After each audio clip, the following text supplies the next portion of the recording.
একাংশ ছ'চিয়েল মিডিয়াত বা প্ৰচাৰ মাধ্যমত আমি দেখিবলৈ পাইছোঁ যে আগন্তুক যি 2026 চনৰ যে নিৰ্বাচন, এই নিৰ্বাচনত 44 নং গোৰেশ্বৰ সমষ্টিটো মানে বিৰোধী ঐক্যৰ যি আন এটা সহযোগী দল CPIM তেওঁলোকক দিয়া বুলি আমি গম পাইছোঁ। গতিকে আমি এই ক্ষেত্ৰত কংগ্ৰেছৰ নেতৃত্বক আমি জনাব বিচাৰিছোঁ যে আজি 4-5 মাহ ধৰি আমাৰ কংগ্ৰেছ দলে ইয়াতে বিভিন্ন প্ৰকাৰে কাম কাজ কৰি আছোঁ আৰু যিটো আমাৰ মানে এইটো ভাঙি যোৱা এটা সমষ্টি আছিল আৰু এই সমষ্টিৰ কংগ্ৰেছ দলটো খুব দুৰ্বল আছিল, কিন্তু আজিৰ তাৰিখত আমি ঐক্যবদ্ধ কৰিবলৈ সক্ষম হৈছোঁ আৰু আমাৰ এই ঐক্যবদ্ধ প্ৰচেষ্টাৰ কাৰণেই বিশ্বজিৎ দৈমাৰীৰ নিচিনা এজন বিয়াগুম নেতাই এই মানে সমষ্টিৰ পৰা তেওঁ নিজে অন্য সমষ্টিত যাব লগা হৈছে। গতিকে এই কথাখিনিৰ পৰাই মই আমাৰ কংগ্ৰেছৰ নেতৃত্বক অনুৰোধ জনাম যাতে নেকি 44 নং গোৰেশ্বৰ বিধানসভা সমষ্টিত কংগ্ৰেছ দলে প্ৰাৰ্থিত্ব ৰাখে আৰু যদি অন্য দলক বিশেষকৈ CPIMক দিয়ে, যোৱা বিধানসভা নিৰ্বাচনতো CPIMক দিছিল, কিন্তু সেইবাৰো পৰাজয় বৰণ কৰিছিল।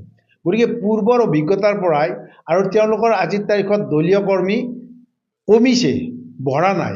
গতিকে সেইফালৰ পৰাই মই আমাৰ কংগ্ৰেছৰ নেতৃত্বক অনুৰোধ জনাম যে গোৰেশ্বৰ যিটো বিধানসভা সমষ্টি, এই সমষ্টিটো আমাক কংগ্ৰেছ দলক লাগিবই আৰু যদি নিদিয়ে তেতিয়াহ'লে কিন্তু পৰাজয় বৰণ কৰাটো ফাইনেল। কাৰণ কিয় এই সমষ্টিটোত CPMৰ যিটো গণভিত্তি থাকিব লাগিছিল সেই গণভিত্তি আগৰ দৰে নাই। গতিকে ইয়াৰ পৰাই আমি তেওঁলোকক অনুৰোধ জনাম যে আমাৰ এই সমষ্টিটো আমাৰ কংগ্ৰেছ দলৰ আমাৰ 8জন প্ৰাৰ্থী আছিল। চাওক, যিটো দলৰ আমাৰ 8জনকৈ প্ৰাৰ্থী আবেদন কৰিছিল, নিশ্চয় ইয়াত দলীয় কৰ্মী যথেষ্ট আছে। গতিকে এই 8জনৰ যাকে দিয়ে আমাৰ ক'ব লগা নাই, কিন্তু কংগ্ৰেছ দলে ইয়াত প্ৰাৰ্থিত্ব দিব লাগে বুলি আমি অনুৰোধ জনাম। যদিহে মিত্ৰতাৰ খাতিৰত কংগ্ৰেছ দলে CPIM দলক এৰি দিয়া সমষ্টিটো, তেতিয়াহ'লে কংগ্ৰেছৰ যিসকল প্ৰাৰ্থিত্ব প্ৰত্যাশী বা কংগ্ৰেছ সকলে দল ত্যাগ কৰাৰ সম্ভাৱনা আছে নেকি? নাই, আমিতো ভবা নাই যে এই সমষ্টিটো CPIMক এৰি দিব বুলি। গতিকে তথাপিতো আমি অহা 2 তাৰিখে আমি দল ত্যাগ কৰাৰ কথাটো কোৱা নাই। আমি অহা 2 তাৰিখে আমাৰ জিলা সভাপতি আজি এই মুহূৰ্তত নাই, কিন্তু তেওঁ এখন মিটিং আহ্বান কৰিছে আৰু আজি সেই মেছেজটো দিছে প্ৰত্যেক মণ্ডল, প্ৰত্যেক বুথ কমিটিকে।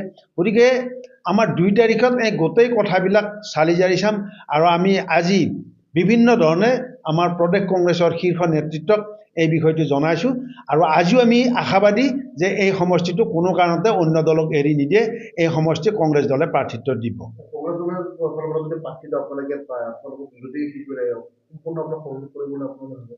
বিৰোধী দল মানে কি CPM?